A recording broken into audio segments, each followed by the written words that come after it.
Dire à la reine la plus puissante et la plus terrifiante de Jaipur qu'on l'a déjà prise pour une sorcière, c'est le genre d'audace incroyable que seule Rani peut avoir. Mais avant de faire trembler ce palais royal, notre héroïne vit une vie bien plus humble dans son petit village de Balia. Rani est une jeune fille exceptionnellement intelligente, passionnée par les mathématiques et dotée d'un caractère bien trempé. Alors que sa famille s'énerve dès le matin parce qu'elle n'a pas encore préparé le thé à 6 heures tapantes, elle ne pense qu'à une seule chose, son père, Ramadir. Cet homme dévoué est tout pour elle. Il travaille à des centaines de kilomètres de là comme humble domestique pour la richissime et impitoyable famille Rajawat, afin de payer les études de sa fille. Rani rêve de devenir ingénieur pour offrir une vie meilleure à son père, mais une terrible tempête va soudainement couper tout le réseau téléphonique du village, l'empêchant de le joindre. Refusant de rester sans nouvelles de son père, Rani prend une décision folle. Elle grimpe tout en haut de la grande tour de réseau endommagée par la tempête. Malgré les cris de panique des villageois qui lui hurlent de descendre et lui rappellent cruellement sa place de simple fille de domestique, elle s'exécute avec courage. C'est là que son oncle lui crie que son père l'a déjà appelée 3 fois, en moins d'une demi-heure. Heureusement,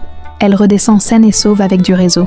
En ligne avec son père, ce dernier s'émerveille des capacités de sa fille. Pour tester son talent face à un commerçant, Rani calcule instantanément de tête une facture complexe d'ingrédients s'élevant à 40 319 roupies, battant n'importe quelle calculatrice. Son père est fier et affirme qu'un jour, son heure viendra et qu'elle régnera sur tout. C'est alors qu'il lui annonce qu'il ne pourra pas rentrer ce mois-ci à cause des fiançailles imminentes du fils aîné de la reine. Rani prend alors une grande décision. Elle va se rendre elle-même à Jaipur pour lui faire une surprise. Accompagnée de son petit frère Pinku, Rani débarque enfin dans la gigantesque ville de Jaipur, les yeux écarquillés face aux énormes voitures. Mais la panique, tentant de rattraper ses papiers sur la route, elle manque de se faire écraser par une voiture lancée à toute vitesse. Au volant se trouve Veer, un jeune médecin brillant, mais particulièrement arrogant. Au lieu de s'excuser, il descend du véhicule et commence à lui faire une leçon de médecine agressive, lui expliquant en détail toutes les fractures et l'hémorragie crânienne qu'elle aurait pu subir. Mais Rani ne se laisse pas démonter. Elle regarde le panneau de signalisation et lui prouve par le calcul qu'il roulait à 70 km à l'heure au lieu des 40 autorisés et qu'il avait largement le temps de freiner puisqu'il y avait 125 mètres de distance entre eux. Vexé par cette démonstration, le docteur s'en va, ignorant que Rani s'est blessée au bras dans le choc. Pendant ce temps, dans le somptueux palais des Rajawat,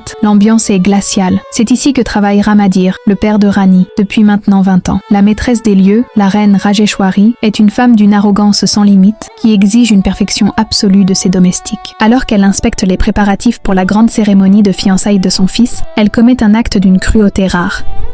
En trouvant un simple cheveu dans son assiette, elle entre dans une colère noire et ordonne d'aligner tous les domestiques pour comparer leurs cheveux. Le coupable est identifié, une jeune servante nommée Reshma. Malgré le fait que cette dernière soit enceinte et que ce soit sa toute première erreur, la reine reste impitoyable et la renvoie sur le champ sans la moindre once de clémence. Pour elle, il doit y avoir une barrière infranchissable entre leur monde de riches et celui des pauvres, sous peine de voir leur empire détruit. Après son altercation sur la route, Rani s'évanouit à cause de sa blessure au bras. Pris de remords, le docteur Veer décide de l'embarquer dans sa voiture et l'amène inconsciente au palais royal pour que le personnel s'occupe d'elle. C'est ainsi que Rani pénètre pour la toute première fois dans cette immense demeure sans même s'en rendre compte. À son réveil, complètement déboussolée et cherchant désespérément son petit frère Pinku, elle commence à errer dans les couloirs luxueux du palais. La demeure est en pleine effervescence pour célébrer les fiançailles officielles entre le prince héritier et Kiara, une jeune femme issue d'une famille richissime qui correspond en tout point aux critères superficiels de la reine. Au milieu de la musique traditionnelle, des danses et des invités prestigieux vêtus d'or et de soie, Rani avance à l'aveugle.